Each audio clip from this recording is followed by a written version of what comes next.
Buenos días, buenas tardes y buenas noches. Bienvenidos a Consentido Crítico, su canal, el espacio, mi canal, el canal de todos nosotros y del que quiera formar parte, donde todo lo que desarrollamos intentamos hacerlo con objetividad y bueno, con el mayor de los focos, el mayor de los detalles que nos permite nuestro criterio, el cual intentamos ejercitar además. Y para ejercitar el criterio, tuve a bien invitar y él tuvo a bien aceptar al analista político y politólogo, valga la redundancia hasta cierto punto, Manuel de la Cruz, que lo voy a compartir por acá en pantalla, que aquí está con nosotros. Manuel, un fuerte abrazo. Comandante de los ejércitos ibéricos, nos gusta llamarnos por nuestros títulos, Manuel. Es así, capitán de los ejércitos del norte, protector de Asturias y gran maestro de los búfalos mojados. ¿Cómo estamos? Un gran abrazo. Sobre todo elevadísimo, Prioretti a punto de recibir nuevos títulos en la fraternidad de los búfalos mojados. Gracias por tomarlo en cuenta. Por cierto, Manuel, no todo el mundo se recuerda de los picapiedras. Aquí hay personas, bueno, aunque mi público, de acuerdo a lo que dice YouTube, va de 45 para arriba. Entonces el público entenderá y si se recordará de lo que era la logia de los búfalos mojados, a donde asistía Pedro y Pablo. ¿Sabes que hay una teoría de conspiración que dicen que realmente los supersónicos y los picapiedras es en el mismo plazo de tiempo? Lo que pasa es que los supersónicos son los que respetaron el mérito, el trabajo, la competencia y la propiedad, y bueno, los picapiedras eran los chavistas. Coño, interesante. Pero sabes que Hanna-Barbera, que eran los que producían Joseph Hanna y William Barbera, ellos eran masones. Y, Sí, y entonces ellos intentaban proyectar en todas sus caricaturas, bueno, los principios de la fraternidad masónica. Entonces ahí se ven algunos visos y sobre todo en algunos capítulos. Ahí hay que meterle la lupa, pero bueno, no hablemos de comiquita, Manuel. O bueno, hablaremos de algunas caricaturas, pero caricaturas vivientes, que es la política nacional e internacional, pero que tiene relación con Venezuela. Manuel, estás el día de hoy aquí y todos los días que tú quieras venir para hablar sobre Luisa Ortega Díaz, la mansa paloma de Luis Ortega Díaz, porque hay un grupo que está aquí en España, conocido además por mi persona, he formado parte de ese grupo, he deliberado mucho con ese grupo y ahí a todos los integrantes de ese grupo los respeto y como siempre, y lo sabroso de estos grupos, Manuel, es que uno puede tener diferencias de opinión, pero siempre nos mantenemos, digamos, caminando y claros en que el objetivo es uno solo y es primero salir del régimen o bueno, en el orden sería este, desenmascarar a la oposición, buscar un relevo político que dé una buena representación y luego salir del chavismo. Entonces cuéntanos sobre eso, Manuel, que sé que estás llevándolo en primera línea, estás ahí en el frente de batalla. Cuéntanos qué ocurrió, qué fue lo que ha ocurrido o qué subterfugios legales, valga la redundancia, o qué subterfugios, para decirlo bien, porque me lanzo un zapato por la cabeza mi profesor de castellano y literatura, José Ignacio. ¿Qué subterfugios se introdujeron en la Audiencia Nacional de España en contra de Luis Ortega y de Miguel Rodríguez Torres? pues bien, vamos a empezar con una máxima que todo el mundo tiene que tener claro. Para que haya libertad tiene que haber justicia. La libertad y la impunidad jamás se conjugan juntos. Y evidentemente todos los que estamos aquí, y por eso comparto al 100% lo que estás diciendo al inicio, más allá de las distintas trincheras o de las distintas siglas, lo importante es que haya libertad en Venezuela. Pero mientras llegue esa anhelada libertad, algo habrá que hacer. Y hay una cosa que yo estoy seguro que a todos tus escuchas, toda tu audiencia les molesta enormemente, y es que mientras el venezolano que tuvo que huir, el exiliado, el refugiado, que tiene que tomar cualquier tipo de trabajo para poder llevar el sustento, el pan diario a su casa, pues hay una casta de corruptos, de exchavistas, de verdugos, que se pasean por los barrios más finos, más caros de toda Europa, de forma totalmente impune. Y eso es lo que venimos a cambiar. El 6 de mayo, la Unión de la Resistencia Venezolana en el Exilio, URBEX, digamos que sorprendió un poco a algunos medios españoles, alertando a través de una querella que ante la Audiencia Nacional nos íbamos a querellar contra Miguel Rodríguez Torres y Luis Ortega Díaz. ¿Y por qué digo impactar?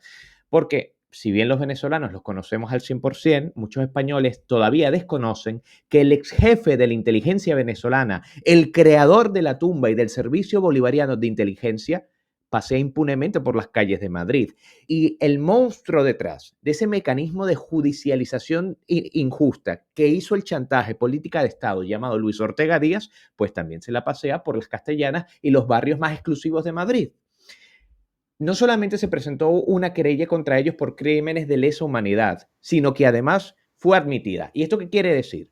Cuando es admitida la querella, significa que ya hubo un estudio jurídico previo por parte de la justicia española que determinó que esos hechos, aunque faltarían todavía ser probados, sí que constituyen indicios para que vayan a un juicio. Y sí que quienes están presentando la querella y sí quienes son querellados están dentro de una relación en que es válida según la justicia española. Es decir, hay esperanza. Y una esperanza basada en las leyes, basada específicamente en algo que existe en España y creo que ha sido el gran error de estos chavistas, que se llama jurisdicción universal. La jurisdicción universal le permite a los tribunales españoles, bajo determinados supuestos, juzgar por crímenes de lesa humanidad a personas que están en suelo español.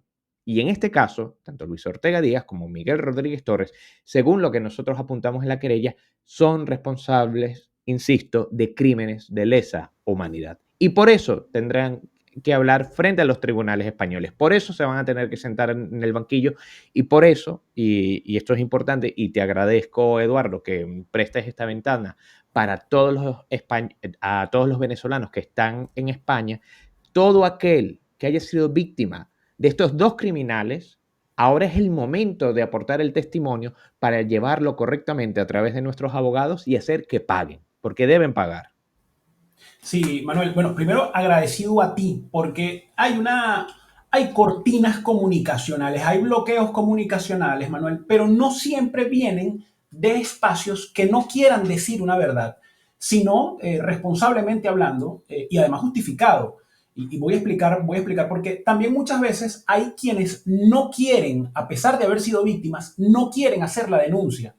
Y esto es difícil de procesar porque las personas que están, digamos que ven los toros desde la barrera dirán, pero ¿cómo es posible que haya personas que se le violaron los derechos humanos, que se le vulneraron los derechos humanos, las libertades, y no quieran pues acusar, en este caso a Luis Ortega Díaz, a Miguel Rodríguez Torres o a tales, o bueno, a la cantidad de esbirros que están fuera y dentro del país, pero sobre todo los que están fuera?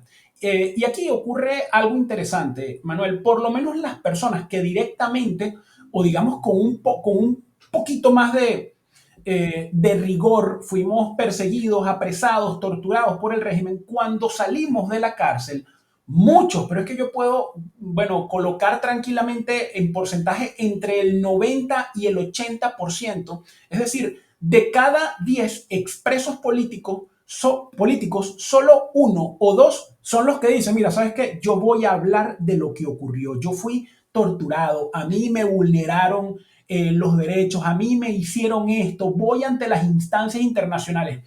Porque el tiempo de fractura psicológica, emocional y familiar que nosotros tuvimos allí dentro, que bueno, va desde, yo soy una de las personas que poco tiempo duró y duré 4 años. Hay personas que han durado décadas, 8, 6, 7 años. Yo fui un favorecido, solamente estuve 4 años. Y hay gente que dice, pero solamente, pero es que las historias, Manuel, sobrepasan cualquier ficción o cualquier película. Entonces, digo esto porque uno lo que quiere es recuperar su tiempo y decir, mira, ¿sabes qué? Yo por deliberar políticamente, por defender la Constitución, por, mira, ir de acuerdo a mis valores, bueno, tuve una consecuencia, pero muy cruda. Entonces ya yo me retiro, no quiero saber nada y ni quiero volver a la arena política. Pero eso también es parte del juego del régimen, a que los actores o las personas que han querido ser actores o por lo menos elementos o herramientas en lo que es el cambio o en la democratización o en la concientización de la realidad política de Venezuela, ellos lo que buscan es que esas personas, luego de que hayan buscado hacer ese tipo de actividades, bueno, se les borre de la cabeza y los que vengan por detrás digan, como decimos en Venezuela, la pinga. No lo hago, ni siquiera lo hago. Entonces es bastante difícil tomar la iniciativa que personas como tú, que personas como la Unión de la que personas que forman parte de la Unión de la Resistencia están haciendo, porque también representan riesgos al hacerse público. Y el tema de Luis Ortega y de Miguel Rodríguez Torres es interesantísimo de los dos, porque ellos, si en algún momento, Manuel, hablemos hace 15 años o hace 10 años, si nosotros sacábamos un top 10 de las figuras con mayor poder dentro del chavismo y que mayor violación de derechos humanos y que mayor, bueno, abominación del Estado o participaron en lo que es la abominación y la normalización de las violaciones de los derechos humanos en Venezuela, seguramente en ese top 10, cuando no en el top 5, estaba Luis Ortega Díaz y Miguel Rodríguez Torres.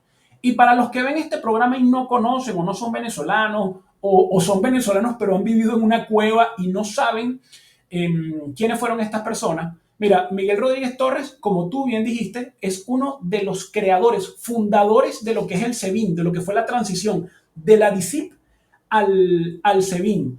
Literalmente es padre de lo que son los organismos de inteligencia y contrainteligencia.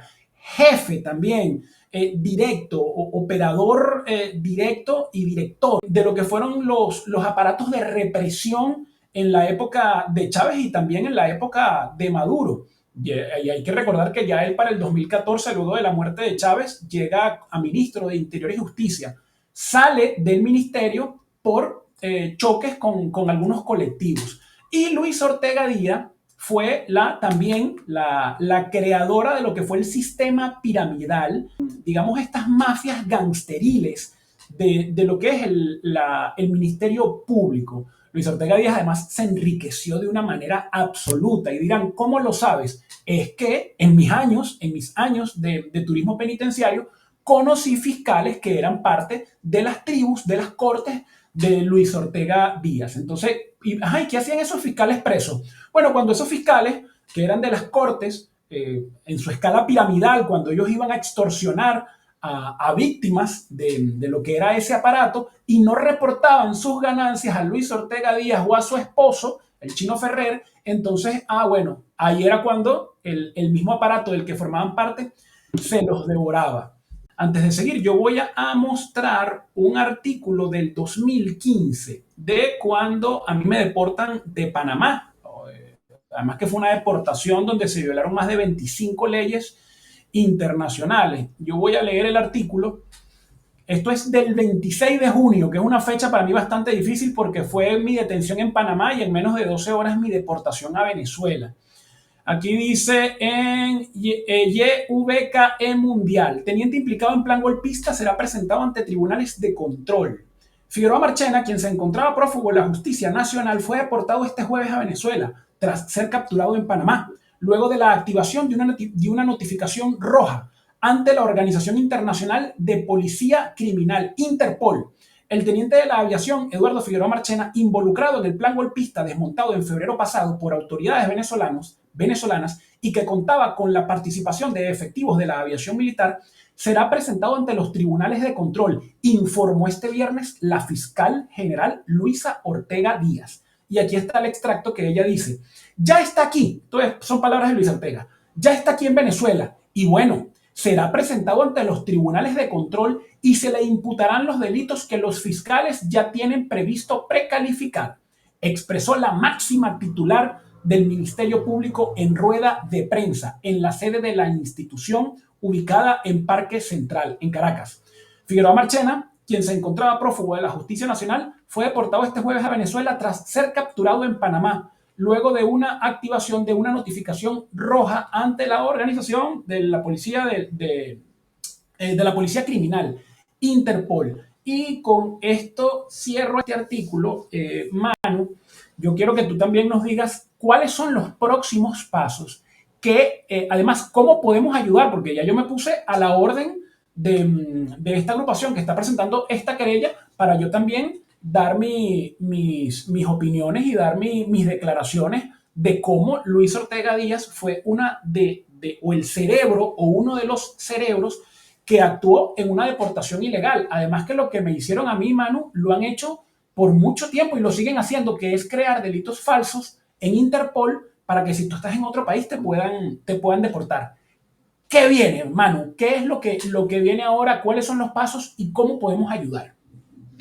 Bueno, lo que viene por parte de los querellantes es reforzar no solamente el relato a nivel de redes sociales, sino presentar los distintos testimonios en donde haya una suerte de respaldo a nivel documental. Esto puede ser, por ejemplo, informes forenses, puede ser, como bien has aportado, recortes de la prensa del momento, pero en general que evidencien episodios en donde Luis Ortega Díaz o Miguel Rodríguez Torres se hayan prestado para esta arquitectura maligna, para este sistema draconiano de represión, de vigilancia, de castigo, que construyeron para mantener el chavismo. Y en eso voy a fortalecer tus palabras.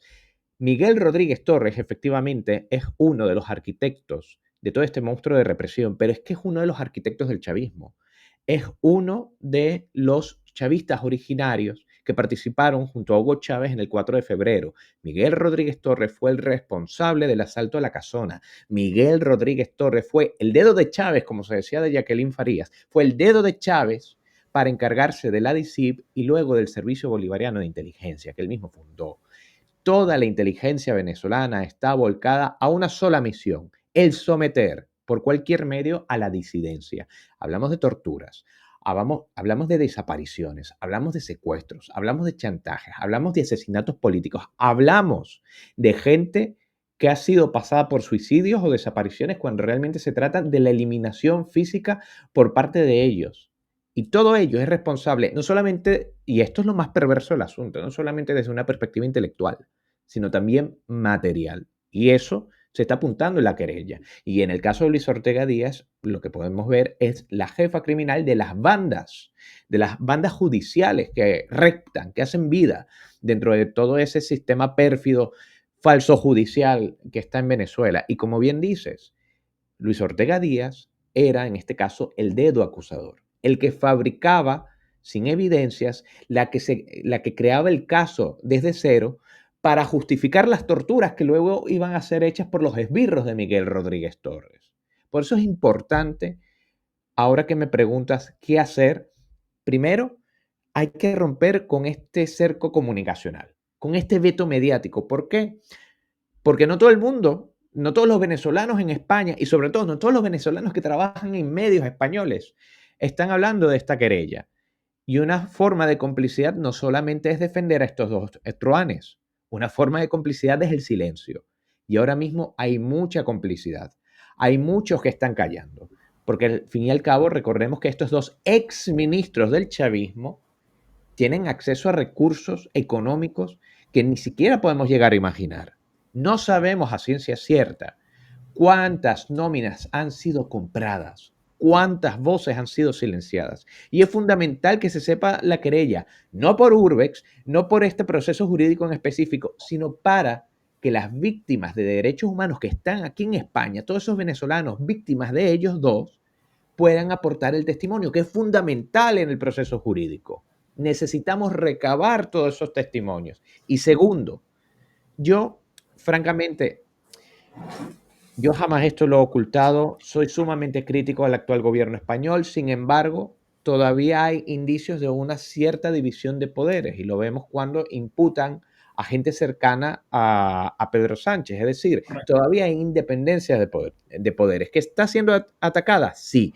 ¿Que se quiere destruir la institucionalidad española? Sí, pero todavía no lo han conseguido, todavía no estamos a los niveles de Venezuela. Entonces, mientras tengamos esa brecha para luchar, hay que aprovecharla. Y una cosa que yo digo es que yo quiero que se dé la condena, porque eso va a ser el primer escalón de muchos, de una escalera que nos lleva a acabar con la impunidad.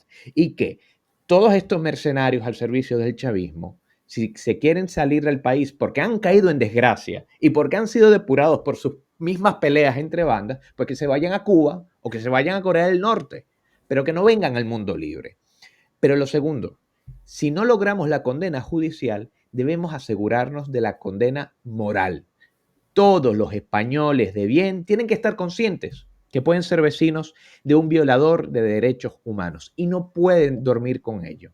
No pueden conformarse con saber eso. Tienen que actuar y tenemos, por lo tanto, lograr no solamente la condena judicial, sino la condena moral, tanto para estos dos truanes como para el resto de violadores de derechos humanos que siguen en suelo español.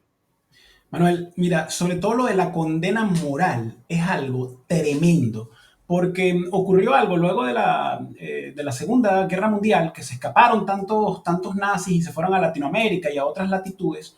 También hubo una condena moral muy cierta para los que formaron parte del mecanismo nazi que quedaron en Alemania. Y por allí hay muchos escritos de personas que dicen, mira, yo realmente me fui de Alemania, soldados, o ni tantos soldados, porque muchos eran sencillamente cumplían órdenes, ¿no? Pero altos jerarcas que a lo mejor no participaron directamente, pero ya eran pues siempre continuamente juzgados. Y ellos, por beneficio de su familia, dijeron, mira, yo me cambio el apellido y me voy de Alemania, porque yo no puedo llevar sobre los hombros este peso moral histórico que yo tengo por haber apoyado directamente a lo que fue el régimen nazi. Y esto es lo que nosotros esperamos que ocurra con muchos chavistas que vivieron de las mieles del chavismo y ahora viven de las mieles del exilio. Porque qué diferente sería, fíjate tú, yo no sé si tú sabías este dato, ahí te lanzo esta perla. Miguel Rodríguez Torres está dando clases en una universidad en Zaragoza, si no me equivoco. Coño, en serio, ¿qué clases puede dar Miguel Rodríguez Torres a unos jóvenes en qué materias? De cómo torturar, de cómo transformar un estado en miseria, de cómo llevar un estado a la miseria. Porque para el que no lo sepa, Miguel Rodríguez, la figura de lo que fue Miguel Rodríguez Torres dentro del chavismo se iguala a la figura de lo que fue Himmler dentro del Tercer Reich. Entonces, y no estamos hablando, es que Eduardo está exagerando, no, es exactamente igual. Fueron los creadores del Estado policial y fueron los que llevaron al nivel de la persecución, de la desaparición, de la represión total a estos regímenes. Entonces, ¿qué hace Miguel Rodríguez Torres dando clases y además vistiéndose de oveja? Porque es lo que ocurre también con Luis Ortega Díaz. Desde que ellos se cambiaron de bando, por guerras de pandillas, ellos también llegaron a un acuerdo de no agresión con la oposición, con partidos directamente como Voluntad Popular, como Primero Justicia, y entonces ellos dijeron, bueno, mira, ni tú te metes conmigo, ni yo me meto contigo, porque si algo tiene Rodríguez Torres es información por haber manejado durante tanto tiempo los aparatos de inteligencia. Entonces esto es sencillo, esto es una transacción. Ayer hablaba de lo que es el interés transaccional. Bueno, miren, partidos políticos de oposición, yo tengo aquí expedientes de todos ustedes y de sus familiares. Si ustedes no se meten conmigo, yo no me meto con ustedes. Entonces, por eso mismo, ellos salieron hasta en universidades. Si no me equivoco, por ahí en el 2015 hubo actividades en la Universidad Católica donde llegó Miguel Rodríguez Torres abrazado con la oposición a hablar de democracia. Hay un libro, Manuel, que ayer lo comentaba en el programa, lo comentaba el viernes, pero el programa salió ayer, con Lara Farías, que se llama La Rebelión. Yo además hago la fe de rata, yo dije la revolución de los náufragos, pero Ah, la no, rebelión de los es náufragos. la rebelión de los náufragos. Y ahí se explica, pero a detalle, cómo Miguel Rodríguez Torres atacó durante horas a la casona, sabiendo que ahí no estaba Carlos Andrés Pérez, solo estaba su familia. Murieron soldados. Bueno, eso fue una carnicería. Y cuando por fin logran detener a Miguel Rodríguez Torres y lo detienen, una de las hijas de Carlos Andrés declara que va a verlo. Y el tipo frío le dijo, esto aquí no ha terminado. Para el que no lo sepa, Miguel Rodríguez Torres es una persona muy peligrosa, pero es peligrosa no porque haya manejado el aparato de inteligencia de Venezuela per se, es porque tiene un proyecto político. Y lamentablemente, si hemos visto que ocurre algo en Latinoamérica y en el mundo, es que a pesar de usted haber llevado o de tener un prontuario más que un currículum, es que no hay muertos políticos. Entonces, esto tiene que, mira, se le tiene que poner una baranda y tiene que haber una sentencia contundente moral. Ahora, Luis Ortega Díaz también, vestida de oveja. ¿Qué diferente sería? Y hay personas que lo han asumido. Mira, yo fui un malandro, sigo siendo malandro, no me puedo quitar esta raya de malandro que tengo porque tengo un prontuario y yo asumo mi barranco. ¿Qué puedo hacer yo para atenuar esto? Colaborar. Y hay muchas personas que lo están haciendo. Y entonces se hacen un poquito más potables o quizás menos asqueantes. Hay un caso particular, Manu, que a mí me crea esto un poquito ahí de disonancia, que es Zair Mundaray. Zair Mundaray fue mano derecha de Luis Ortega durante toda su gestión y de hecho dicen que era el brazo ejecutor y también uno que activaba este tema de las alertas de Interpol. Bueno, pero Zair Mundaray, luego de que cayó en desgracia con Luis Ortega Díaz y se tiene que ir del país, él asumió su papel. Mira, yo fui un verdugo, yo fui parte del brazo ejecutor de esto, yo me voy a dedicar a ayudar a los venezolanos. Y a ciencia cierta, es una persona que, bueno,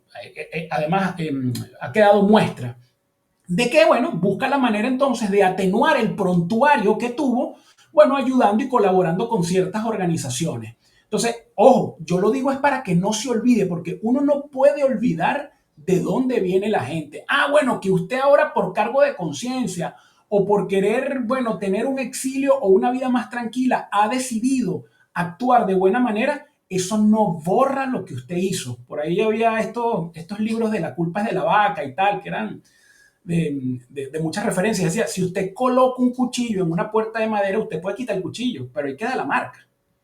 Entonces, hay que echarle, como dicen aquí en España, Manuel, ojito, ojito.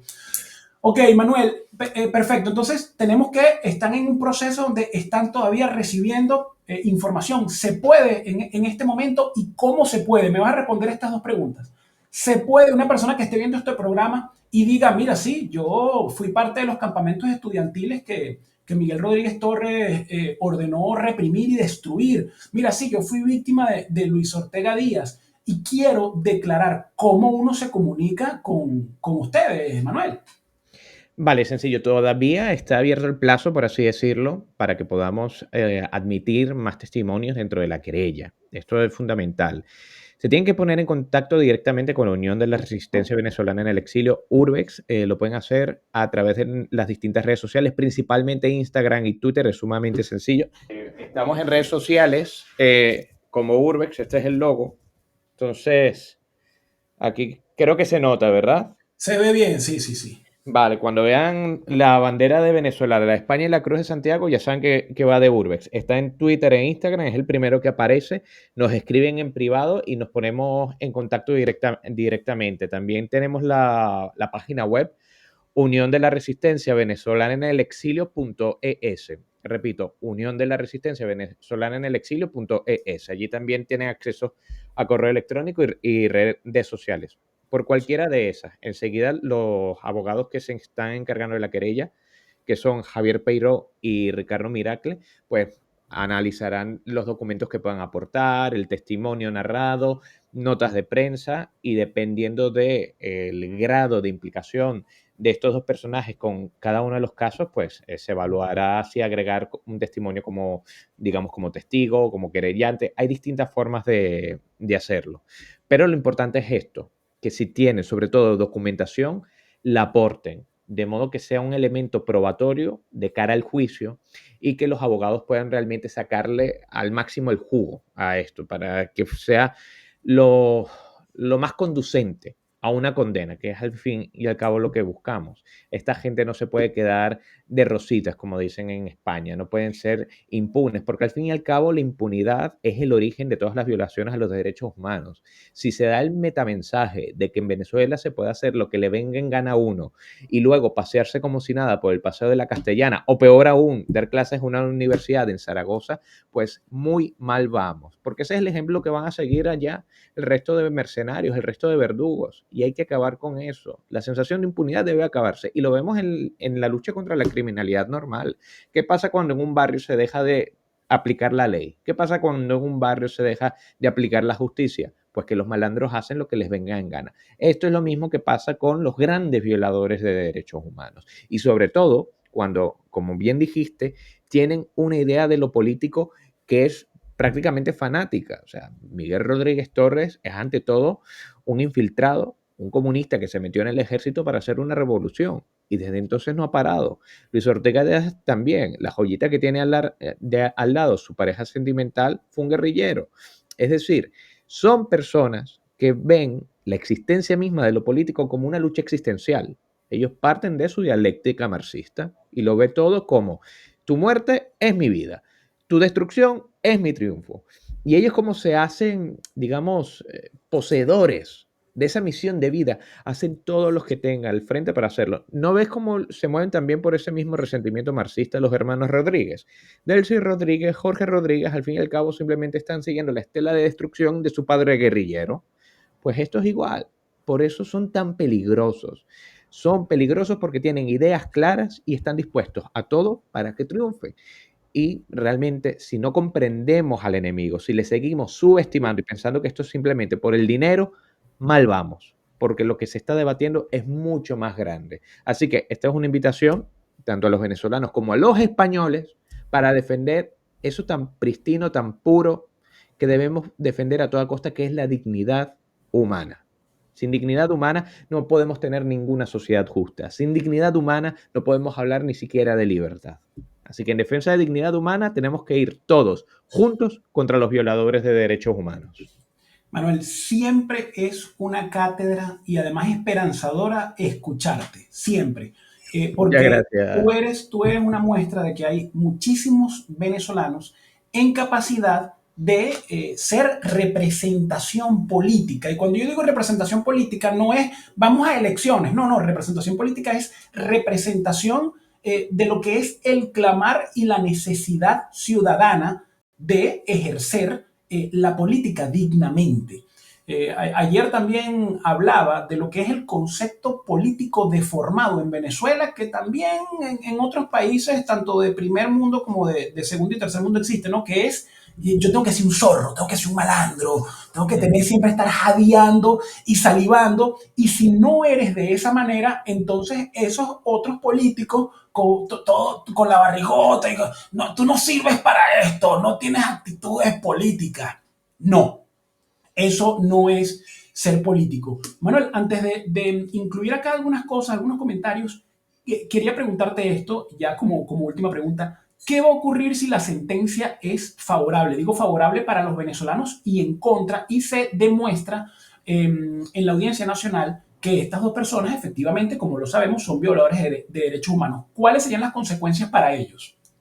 Bueno, en el artículo 640 bis del Código Penal español está establecido que una de las causales para ser juzgado de acuerdo a la perspectiva de, de jurisdicción universal es ser, cometer crímenes de lesa humanidad. O sea, no basta netamente con torturas y demás, sino de lesa humanidad. Y por lo tanto, esto va a una condena penal. Estamos hablando de que estas personas van a ir tras las rejas. Van a ir tras las rejas. Y así sean 5 días o 5 años o 50 años, que realmente es lo más justo en este caso desde mi perspectiva, eh, tan solo el hecho de que estén tras las rejas va a abrir una gran ventana, va a abrir una gran puerta de oportunidades para perseguir al resto de verdugos, de cómplices de la tiranía que siguen rectando en España, en Europa y el resto de Occidente, el resto del mundo libre. Entonces, a pesar de que dos alfiles de esta maquinaria terrible, que son Luis Ortega Díaz y Miguel Rodríguez Torres, son quienes engalanan con sus pérfidos nombres todo este proceso legal, ellos no son las joyas de la corona. Son parte realmente de una gran cruzada en la que estamos invitados todos los venezolanos y todos los amantes de la libertad. Y esa gran cruzada es por, como dije al inicio, una condena jurídica, pero también moral de todos aquellos chavistas que siguen viviendo como un vecino más, pero que tienen las manos manchadas y que se han comprado un chalet o se han comprado un edificio entero de oficinas o que están dando clases en las universidades españolas o francesas o italianas con dinero manchado de sangre, con dinero fruto del chantaje, con dinero fruto de la corrupción y sobre todo con los años de vida que le quitaron a personas como a ti, a precisamente víctimas de estos casos judiciales completamente fabricados, o peor aún, de las vidas de gente como Basilda Costa o Robert Redman, que desafortunadamente no están aquí para verlos en físico, pero que también por ellos estamos haciendo esta lucha. Mira, y bueno, y por muchas otras personas, por los huérfanos, por las viudas que han quedado, por lo que son estas revoluciones. Y aprovechamos también, porque siempre me contenta que dentro de los seguidores y los suscriptores que han ido creciendo, hay personas en diferentes partes de Europa y de Norteamérica que nos ven. Pues seguramente muchos serán latinos o no, pero para los que no tienen claro esto, socialmente no se pueden dejar seducir por estos cantos de sirena donde se prometen muchas cosas de manera gratuita, porque todo lo gratuito lo paga alguien. Y no me refiero nada más, cuando digo lo gratuito, no me refiero nada más a propiedades, a temas mercantiles, me refiero también a temas morales, a temas insustanciales, pero insustanciales porque no se pueden cuantificar, pero como es la ética, como es la meritocracia, todo lo que a usted le ofrezcan gratis y con estas banderas de justicia social se lo van a arrancar y a quitar de las manos a otras personas. Manu, ya para finalizar, yo quería, porque tú dices hay algo extraordinario que es este sentido de impunidad. Una vez escuchaba a Gloria Álvarez, que es esta politóloga guatemalteca, y ella decía, en Latinoamérica casi nadie habla de lo que es la igualdad ante la justicia, porque a los políticos, a las clases políticas tradicionales no les conviene. Pero hay índices en los países más desarrollados que otros, donde mientras mayor igualdad ante la justicia hay entre los ciudadanos, mayor nivel de vida y mayor crecimiento existe. Es decir, ¿a qué me refiero con esto? Bueno, que si usted como dueño de un banco o dueño de una gran empresa, usted cometió un delito, usted va a ser tratado con la misma, digamos, va a ser metido, va a pasar por el mismo aro que pasaría cualquier transeúnte o cualquier ciudadano de a pie que trabaje, pues qué sé yo, en cualquier empleo base. Entonces, eso es a lo que las sociedades y sobre todo nosotros los venezolanos tenemos que apostar. Igualdad ante la ley para que no haya impunidad, porque si no, esto seguirá siendo, como nosotros decimos popularmente, un profiterol para los chavistas. Ah, bueno, yo soy chavista, que esto también lo hacen los narcos. Yo soy chavista, pero cuando yo me veo con la soga hasta el cuello, me voy de Venezuela, llego a Estados Unidos, llego a España, Italia, Alemania y digo, no, mira, lo que pasa es que yo estoy en contra de ellos y siempre estuve en contra de ellos y voy a colaborar. Pero por si quieren saberlo, me estoy trayendo un saco con $1.000 millones, porque eso es lo que sacan los chavistas. No estamos hablando de sencillo, estamos hablando de cientos y de miles de millones de dólares. Entonces, bueno, eso es una maravilla, pero si nosotros logramos esto, Manuel, si se logra este precedente, se acaba entonces esta mamadera de gallo y ya el que ha sido chavista y parte del mecanismo, de la maquinaria, dirá, ah, mira, tengo que morir en el barco, me tengo que hundir con el Titanic. Y eso es lo que estamos buscando. Veo que estás compartiendo algo aquí en pantalla, lo agrego, Manuel. Sí, esta es la página web, porque ahí está también los correos electrónicos, demás, de modo Ok, que nos pueden... déjame colocarlo por acá. Ok, mira. Ah, mira, ahí aparece Lo hice perfectamente. rápido. Antes me costaba mucho llevar este programa. Ve, sencillito, Unión de la Resistencia Venezolana en el exilio.es, ahí tienen tanto el enlace de las redes sociales como la dirección de correo electrónico, allí en el icono sí, de mail, y así nos pueden hacer llegar el caso y les vamos a intentar responder, vamos, si es posible el mismo día, para finiquitar Perfecto. esto lo antes posible, porque también es una carrera contra reloj ahora mismo. Y como te dije, Correcto. es muy preocupante que habiendo tantos influencers, tantos periodistas venezolanos en España, poquísimos se han dado a la tarea siquiera de hacer un RT, siquiera de hablar de la querella. Te Entonces, tengo, te ahí tengo yo la entro, razón. ahí Te yo tengo entro la en que el razón. silencio es complicidad. La razón es el tratado de no agresión que ellos Mm. hicieron. Por eso es que también ustedes tienen que tener mucho cuidado de quién se acerca. Porque personas, ¿quiénes son los poderes que están acá en España de la oposición? Algunos más aceptados que otros y algunos con perfiles más altos que otros, pero con una capacidad, con una influencia política internacional, con un lobby tremendo y con muchísimo dinero. ¿Quiénes son las personas que yo nombré hace algunos minutos que hicieron este tratado de no agresión? Leopoldo López, Julio Borges. Entonces a ellos no les conviene ni van a hacer que los canales ni los comunicadores que le lamen los pies, que hay muchísimos aquí en España, comuniquen o le hagan cobertura a algo que a ellos los va a perjudicar. Esa es la razón, Manuel. Por eso yo invito también a los comunicadores que ven este programa que cubran esta información que es importantísima y puede marcar un antes y un después, tanto a los venezolanos en el exilio como a nuestro país, como a Venezuela y obviamente a los venezolanos, a nuestros compatriotas, a nuestros conciudadanos que están allá en territorio nacional. Pues Eduardo, insisto, muchas gracias a ti y a todos los que se están haciendo eco. Ya sabes que, bueno, ya te has puesto a nuestra disposición para atestiguar precisamente contra ellos. Eso se llama coherencia, cosa que la cual ojalá muchos venezolanos también se animen.